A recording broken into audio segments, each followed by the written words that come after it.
40 महत्वपूर्ण क्वेश्चंस लेकर मैं पुनः उपस्थित हूं और आने वाले पीसीएस एग्ज़ाम के लिए इन सब क्वेश्चंस की अपनी बहुत बड़ी भूमिका है।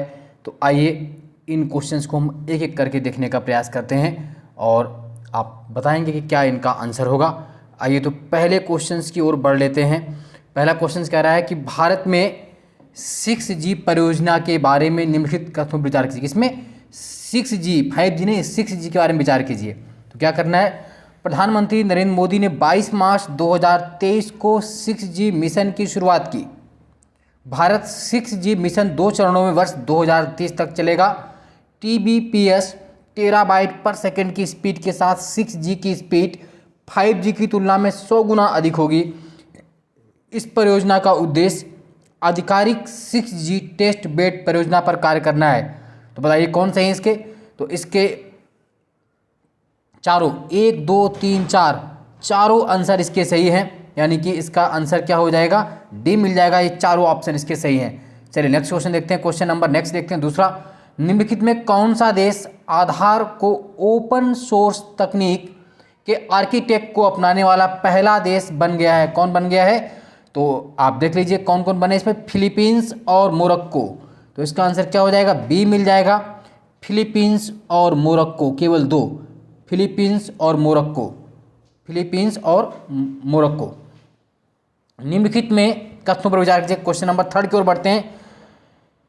भारत का कार्बन आधारित उत्सर्जन 2009 में 1.6 अरब टन से 63% बढ़कर 2019 में 2.6 अरब टन हो गया है। पहला पॉइंट। दूसरा कह रहा है कि भारत का उपभोक्ता आधारित उत्सर्जन 2009 में 1.5 अरब टन था, जो 2019 में 61.7% बढ़कर 2.5 अरब टन हो गया है। तो ये जो दोनों पॉइंट आप देख रहे हैं, ये दोनों फर्स्ट और सेकंड यानी दोनों सही हैं। सी का है ना, सी ऑप्शन होगा। फ्रांस में मार्च 2023 में सरकार के विरुद्ध हुए विरोध प्रदर्शनों का आधार क्या था? तो क्या था बताइए? तो अभी जो हाल ही में विरोध हुआ, उसका कारण क्या था कि फ्रांसीसी सरकार द्वारा सेवानिवृत्त रिटायरमेंट की आयु 62 वर्ष से बढ़ाकर 64 वर्ष कर दी। इसीलिए फ्रांस में विरोध हुआ कि वहाँ पर जो रिटायरमेंट की एज थी वो 62 से बढ़ाकर 64 कर दिया गया। हालांकि भारत में ये तब होता था अगर उल्टा हो जाता तो। नेक्स्ट क्वेश्चन है क्वेश्चन नंबर 5। भारतीय अंतरिक्ष अनुसंधान संगठन के रॉकेट LMV-3 के संदर्भ में निम्नलिखित कथनों पर विचार कीजिए। तो कथन क्या क्या है? 5805 किलोग्राम भार वाले LMV-M3 का प्रक्षेपण SDSC-SHAR श्रीहरिकोटा से किया गया। बिल्कुल सही है। LMV-3 भारत का सबसे भारी रॉकेट, ये भी पॉइंट सही है। 26 मार्च 2023 को किया गया प्रक्षेपण यूके स्थित कंपनी के लिए था। तो ये पॉइंट भी आपका सही है। तो इसका आंसर तीनों सही है, यानी कि डी आंसर मिल जाएगा। 1, 2, 3 सभी सही। 1, 2, 3 all of these 3 correct. Question number 6। उच्च समुद्र हाई सीज के बारे में निम्नलिखित कथनों में से कौन सा कथन सही है? तो देखते हैं कौन सा कथन सही है। पृथ्वी का 64% उच्च समुद्रों में, ये गलत है। समुद्री कानूनों पर संयुक्त राष्ट्र कॉन्फ्रेंस 1982, महासागरों में पोत परिचालन, वैज्ञानिक अनुसंधान, गहरे सागर में खनन सहित अनेक गतिविधियों पर सामान्य नियम बनाए गए हैं। तो केवल 2 सही, यानी कि बी आंसर मिल जाएगा। केवल सेकंड इसका सही है। चलिए नेक्स्ट क्वेश्चन देखते हैं।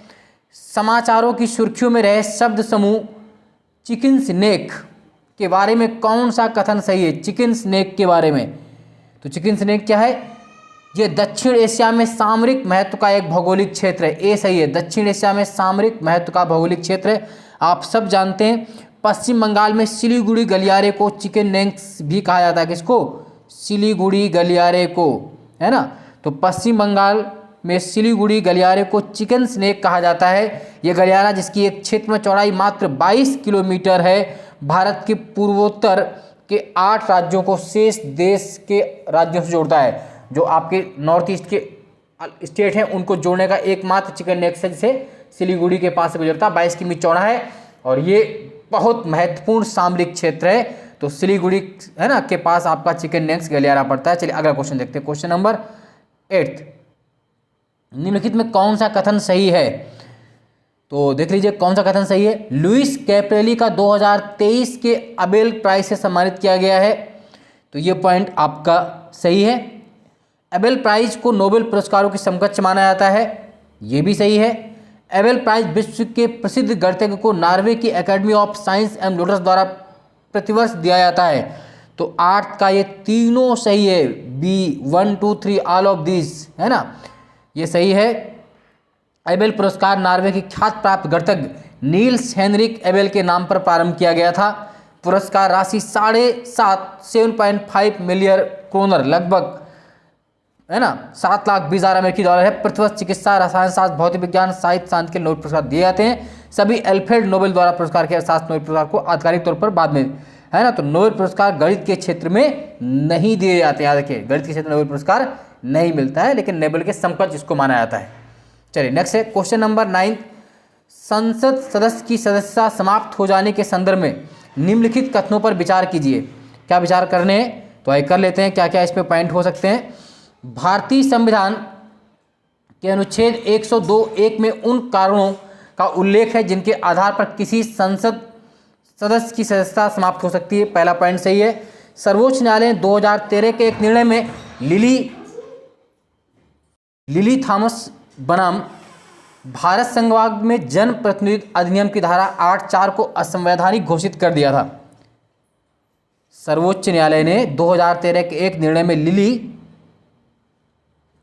थॉमस बनाम भारत संघवाद में जन प्रतिनिधि अधिनियम की धारा 8(4) को असंवैधानिक घोषित कर दिया था, तो ये भी पॉइंट आपका क्या है, सही है।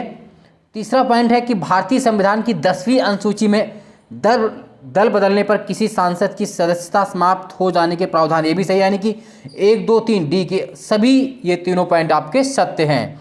चलिए नेक्स्ट क्वेश्चन देखते हैं।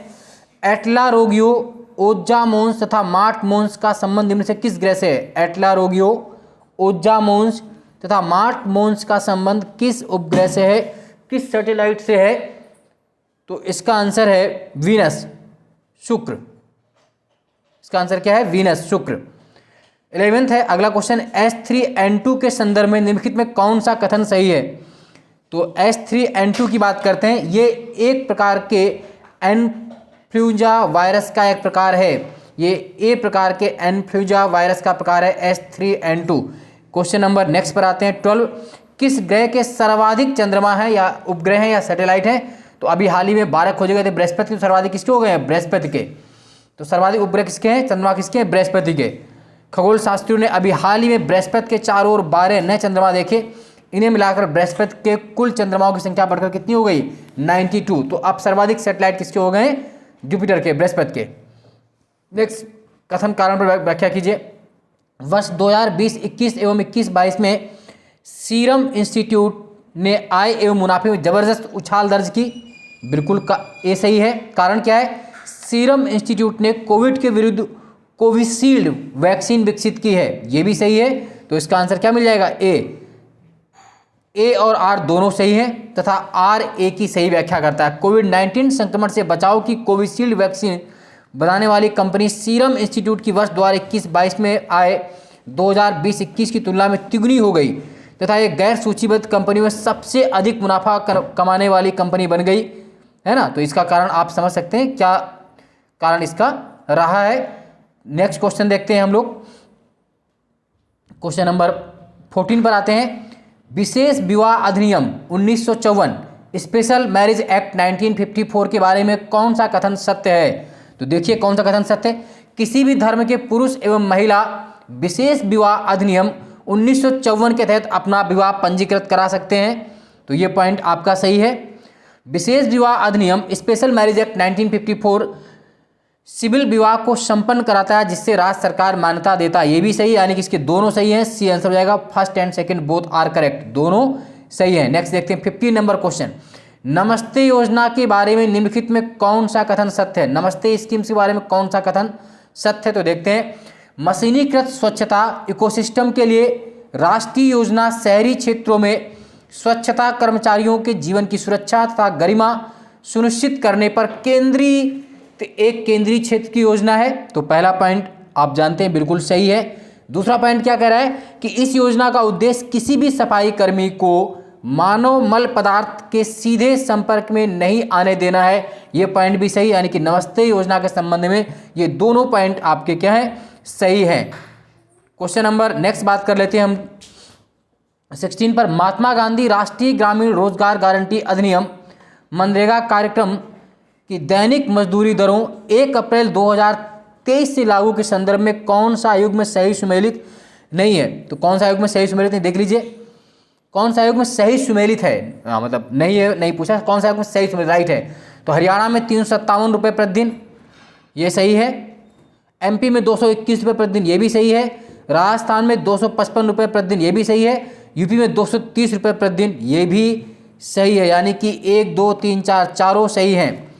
ग्रामीण विकास मंत्रालय की आधिकारिक सूचना 24 मार्च 2023 के द्वारा महात्मा गांधी राष्ट्रीय ग्रामीण रोजगार गारंटी मनरेगा की मजदूरी दरों को वर्ष 2023-24 के लिए परिवर्तन किया गया है और इसमें ये अलग अलग राज्यों के लिए जारी किए गए हैं, जो सही है।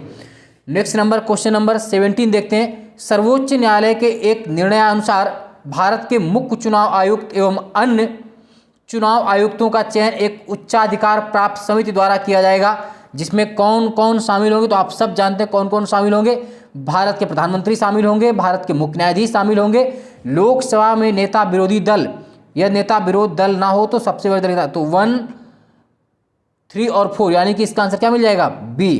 तो जो सुप्रीम कोर्ट ने भी हाल ही में निर्णय दिया उसके साथ भारत के प्रधानमंत्री शामिल होंगे, भारत के मुख्य न्यायाधीश सीजीआई शामिल होंगे और विपक्षी दल का नेता शामिल होगा। 1 2 1 3 4 सही है। राज्यसभा के सभापति शामिल नहीं होंगे। क्वेश्चन नंबर 18, इंसाफ के सिपाही सोल्जर्स फॉर जस्टिस प्लेटफॉर्म निम्नलिखित में किसके द्वारा लॉन्च किया गया है? इंसाफ के सिपाही, तो कपिल सिब्बल, किसके द्वारा? कपिल सिब्बल के द्वारा। नेक्स्ट क्वेश्चन है, अट्टुकल पोंगल उत्सव के बारे में निम्नलिखित कथनों पर विचार कीजिए। अट्टुकल पोंगल उत्सव के बारे में देखिए कौन कौन से कथन हैं, उन पर आपको विचार करना है। करिए, कर लेते हैं। तो देखिए पोंगल, ये उत्सव 7 मार्च 2023 को मनाया गया, बिल्कुल सही है। सामान्यतः केरल एवं पड़ोसी राज्य की महिलाओं के सबरीमाला के रूप में प्रसिद्ध मंदिर में एकत्रित होती हैं, बिल्कुल सही है। अट्टुकल पोंगल है, पोंगल नहीं है, ध्यान रखना। 2009 में मनाए गए उत्सव में 2.5 लाख से अधिक लोगों द्वारा इसे धार्मिक उत्सव में भाग लेने पर Guinness world book of record में स्थान मिला था। तो इसके 1 2 3 तीनों पॉइंट सही हैं, यानी कि 19 का आपको आंसर क्या मिल जाएगा? डी। चलिए क्वेश्चन नंबर 20, समाचारों की सुर्खियों में रहे हमजा यूसुफ के बारे में कौन सा कथन सही है? तो हमजा यूसुफ को स्कॉटलैंड सरकार का प्रथम मंत्री नियुक्त किया गया है। हमजा यूसुफ को, हमजा यूसुफ पाकिस्तानी मूल के स्कॉटलैंड यूके के नागरिक हैं।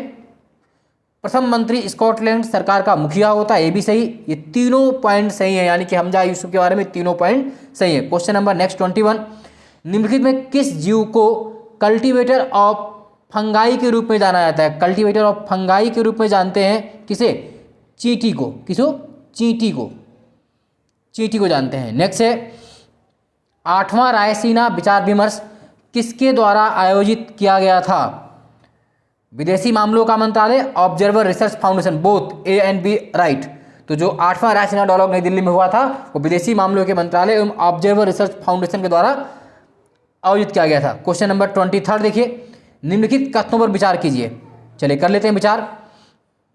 इंटरनेशनल टेलीकम्युनिकेशन यूनियन द्वारा विकसित आईसीटी डेवलपमेंट इंडेक्स में 176 देशों में 176 कंट्रीज की सूची में भारत की रैंकिंग 134वां 134 है, बिल्कुल सत्य है। संयुक्त राष्ट्र के ई गवर्नमेंट रेजिडेंस इंडेक्स 2020 में भारत 193 स्थान पर था, ये भी बात सही है।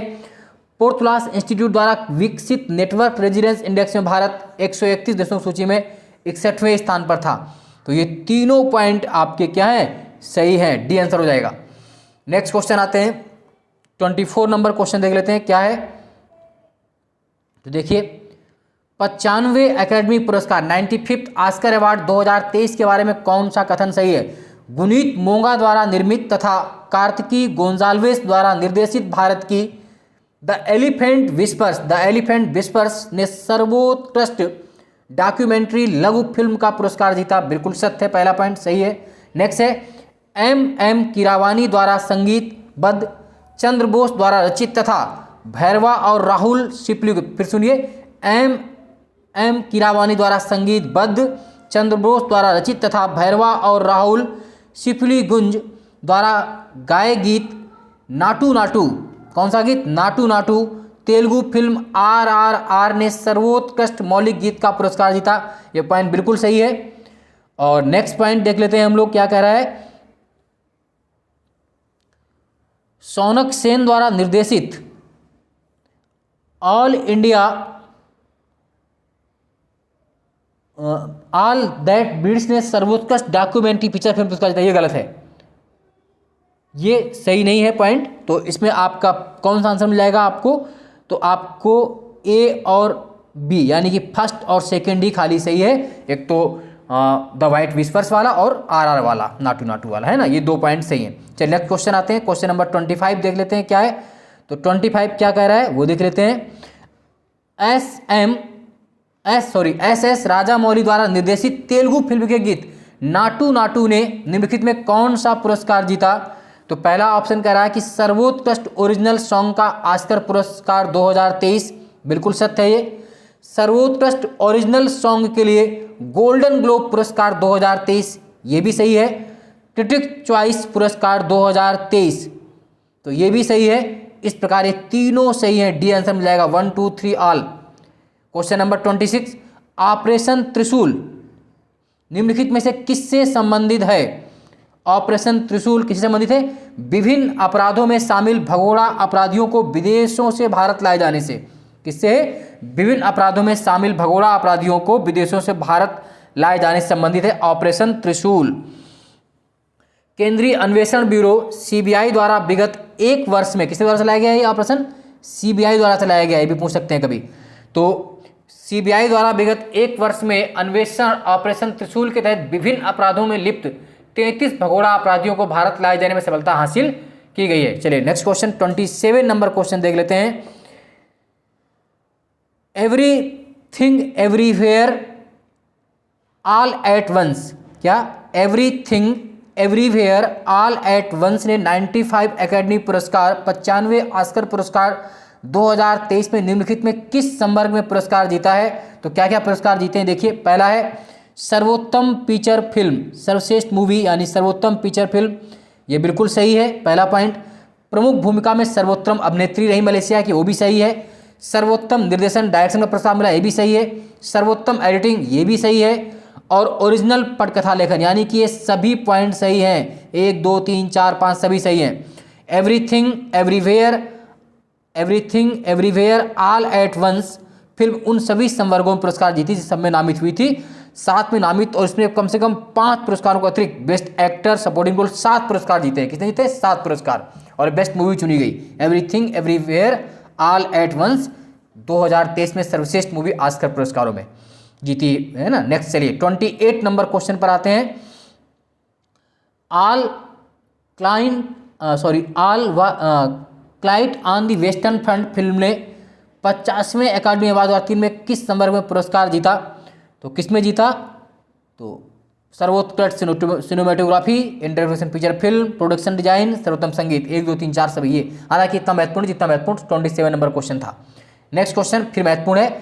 सुरेखा यादव का नाम समाचारों की सुर्खियों में किस कारण से चर्चा में था? किसका नाम? सुरेखा यादव जी का नाम। तो आप सब जानते हैं किस लिए चर्चा में था। एशिया की पहली रेलवे लोको पायलट जिन्होंने वंदे भारत एक्सप्रेस चलाई है, एशिया की पहली महिला रेलवे लोको पायलट है सुरेखा यादव, जिन्होंने वंदे भारत एक्सप्रेस चलाई। सेंट्रल रेलवे की सोलापुर छत्रपति शिवाजी महाराज टर्मिनल वंदे भारत एक्सप्रेस का सफल संचालन किसने किया? सुरेखा यादव जी ने। कहाँ की है? महाराष्ट्र की है। क्वेश्चन नंबर 30, विदेशी लॉ फर्मों तथा विदेशी अधिवक्ताओं को भारत से प्रैक्टिस करने की अनुमति दिए जाने संबंधी बार काउंसिल ऑफ इंडिया के हालिया निर्देशों पर निम्नलिखित कथनों पर विचार कीजिए। चलिए कर लेते हैं विचार, क्या विचार करना है इस पर। तो देख लीजिए क्वेश्चन नंबर 30 हम लोग बात कर रहे हैं। तो उनमें से कौन सा क्या पूछा है सही है? गैर मुकदमेबाजी मामले में विदेशी लॉ फर्म विदेशी अधिवक्ता भारत से परामर्श जाति से प्रदान कर सकते हैं। विदेशी लॉ फर्म में विदेशी अधिवक्ताओं पर अनुशासनात्मक कार्रवाई करने की शक्ति बार काउंसिल ऑफ इंडिया को प्राप्त नहीं है। विदेशी कानूनों में विविध अंतर्राष्ट्रीय विविध मामलों पर विदेशी लाभ फर्म विदेशी अधिवक्ता केवल विदेशी मुकदमों पर सुनवाई दे सकती हैं। विदेशी लाभ फर्म में विदेशी अधिवक्ता मुकदमों की ओर से किसी न्यायालय में उपयुक्त में से कोई भी सही नहीं दिखाया। तो हालांकि इतना महत्वपूर्ण क्वेश्चन भी नहीं है। चलिए क्वेश्चन नंबर 31, एक्सरसाइज प्रियूस के बारे में कौन सा कथन सही है? तो कौन सा कथन सही है देख लीजिए। ये अभ्यास 13-14 फरवरी 2023 को हिंद महासागर क्षेत्र में संपन्न हुआ था। ये है बी सही है ना, 31 का बी। नेक्स्ट देखते हैं 32, एक्सरसाइज सी है ना ड्रोन्स, सी में कौन सा किसको संचालित किया गया? संयुक्त राज्य अमेरिकी नौसेना या भारतीय सेना, किसके द्वारा? तो इसका आंसर क्या होगा? संयुक्त राज्य अमेरिकी नौसेना द्वारा सी ड्रोन्स, संयुक्त राज्य की अमेरिकी नौसेना द्वारा सी ड्रोन्स। नेक्स्ट है कर्मचारी भविष्य निधि संगठन ईपीएफओ, ईपीएफओ ने कर्मचारियों की भविष्य निधि जमाओं पर वित्तीय वर्ष 2022-23 के लिए कितनी ब्याज दर की सिफारिश की है? तो कितनी सिफारिश की है? 8.15% की, 8.15। नेक्स्ट 34 क्वेश्चन, अंतर्राष्ट्रीय अपराध न्यायालय निम्नलिखित में कौन सा कथन सही है? अंतर्राष्ट्रीय अपराध न्यायालय ने 17 मार्च 2023 को रूसी राष्ट्रपति व्लादिमीर पुतिन को गिरफ्तार करने के लिए वारंट जारी किया। यह सही है, बिल्कुल सत्य बात है। अंतर्राष्ट्रीय अपराध न्यायालय का मुख्यालय द हेग नीदरलैंड्स में, यह भी सही है। अंतर्राष्ट्रीय न्यायालय की स्थापना रोम स्टैट्यू नामक संधि के तहत 1948 में की गई थी। तो ये भी सही है। 1, 2, 3 तीनों पॉइंट सही हैं, 1, 2, 3। चलिए क्वेश्चन नंबर 35, क्षय रोग के संदर्भ में कौन सा कथन असत्य है? टीबी की बात कर रहा है, क्षय रोग। तो देख लीजिए कौन सा कथन असत्य है क्षय रोग के बारे में। भारत ने सन 2025 तक क्षय रोग या टीबी उन्मूलन का लक्ष्य निर्धारित किया है, जो कि वैश्विक लक्ष्य 2030 से 5 वर्ष पहले का है। बिल्कुल सही है। क्षय रोग माइक्रोबैक्टीरियम ट्यूबरकुलोसिस नामक बैक्टीरिया जीवाणु से होता है, ये भी सही है। 24 मार्च को सारे विश्व में क्षय रोग दिवस मनाया जाता है, बिल्कुल सही। इसी दिन डॉक्टर रॉबर्ट कोच ने क्षय रोग के जीवाणु खोज देने की घोषणा की थी, बिल्कुल सही है। तो ये तीनों सही है। 19वीं शताब्दी में क्षय रोग को श्वेत प्लेग नाम दिया गया था। सी वाला जो पॉइंट है ना, सी वाला पॉइंट है, ये गलत है, ये गलत है। जो श्वेत प्लेग नाम दिया गया था 17,005 में क्षय रोग को श्वेत प्लेग का नाम दिया गया था 17,000। तो ये 19वीं शताब्दी में दिया, कब दिया गया था? ये 17वीं शताब्दी में। चलिए क्वेश्चन नंबर 36 देख लेते हैं। विपणन सत्र 2023-24 के लिए जूट का न्यूनतम समर्थन मूल्य कितना रखा गया है? तो जूट का जो न्यूनतम समर्थन मूल्य रखा गया है 5,050 प्रति कुंटल, 5050 प्रति कुंटल। सी ऑप्शन सही है इसका। क्वेश्चन नंबर 37, हालिया दिनों में भारतीय पुरातत्व सर्वेक्षण ने निम्नलिखित में से किस स्थान पर 1300 वर्ष पुराने स्तूप की खोज की है? तो उड़ीसा में जय सिंहपुर जनपद में खनन क्षेत्र में उड़ीसा में खोज की है। कहाँ पर? उड़ीसा में, उड़ीसा में। चलिए क्वेश्चन नंबर 38 देखते हैं। भारतीय अंतरिक्ष अनुसंधान संगठन इसरो के LMV-3 के बारे में निम्न कथनों पर विचार कीजिए। चलिए कर लेते हैं विचार, कौन से सही है। इसरो ने 26 मार्च 2023 को 26 वनवेव उपग्रहों को LVM-3 से पृथ्वी कक्षा में प्रक्षेपित किया, बिल्कुल सत्य है। ये LVM-3 की दूसरी वाणिज्यिक उड़ान थी, ये भी सही है। और नेक्स्ट है, भारत की भारतीय तथा यूके सरकार द्वारा समर्थित यूके की एक निजी क्षेत्र की कंपनी के लिए इसरो का दूसरा प्रक्षेपण था, ये भी सही है। तो इस प्रकार इसका आंसर डी मिल जाएगा, 1, 2, 3 सभी सही। क्वेश्चन नंबर 39, समाचारों की सुर्खियों में रहे सारस क्रेन के बारे में कौन सा कथन सत्य है? तो कौन सा कथन सत्य है, आइए देख लेते हैं। नम भूमियों में पाया जाने वाला सारस क्रेन उत्तर प्रदेश का राज्य पक्षी है, वर्ल्ड यूपी का स्टेट वर्ल्ड है। सारस क्रेन बिल्कुल सही है। सारस क्रेन विश्व का सर्वाधिक ऊंचाई वाला पक्षी है, जिसकी ऊंचाई 130 सेंटीमीटर तक होती है। दूसरा पॉइंट मिला ये भी सही है। सारस क्रेन वन्यजीव संरक्षण अधिनियम वाइल्ड लाइफ प्रोटेक्शन एक्ट 1972 की अनुसूची 3 में उल्लिखित संरक्षित पक्षी है, ये भी पॉइंट सत्य है। तो इसका आंसर मिल जाएगा 1, 2, 3 सभी सही। और लास्ट क्वेश्चन आज के लिए देख लेते हैं। 31 मार्च 2023 को घोषित नई विदेश व्यापार नीति में सन 2030 तक भारत के निर्यातों के किस स्तर तक पहुंचने का महत्वाकांक्षी लक्ष्य व्यक्त किया गया है? कब तक क्या लक्ष्य रखा गया है? तो $2 ट्रिलियन है ना, $2 ट्रिलियन अमेरिकी डॉलर।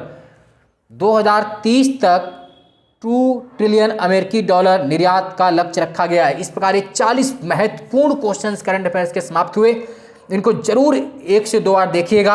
आपके लिए एग्जाम में अगर यहाँ से 3 से 4 या 2 से 3 भी मिल गए 14 मई या अन्य किसी एग्जाम में तो आपका भला हो जाएगा। चैनल को लाइक सब्सक्राइब करना ना भूलिए। बने रहिए, स्वस्थ रहिए, मस्त रहिए, पढ़ते रहिए। जय हिंद, जय भारत, धन्यवाद।